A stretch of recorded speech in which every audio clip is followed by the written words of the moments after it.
C Joseph Vijay எனும் நான்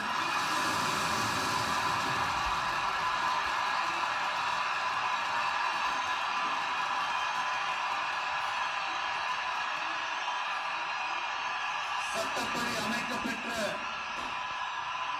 இந்திய அரசியல் அமைப்பின்பால் உண்மையான நம்பிக்கையும் மாறா பற்றும் கொண்டிருப்பேன் என்றும் இந்திய நாட்டின் ஒப்பில்லாத முழு முதல் ஆட்சியையும் ஒருமையையும் நிலை நிறுத்துவேன் என்றும் தமிழ்நாட்டு அரசின் முதலமைச்சராக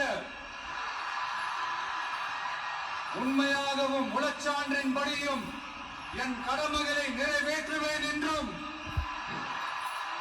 அரசியல் அமைப்பிற்கும் சட்டத்திற்கும் இணங்க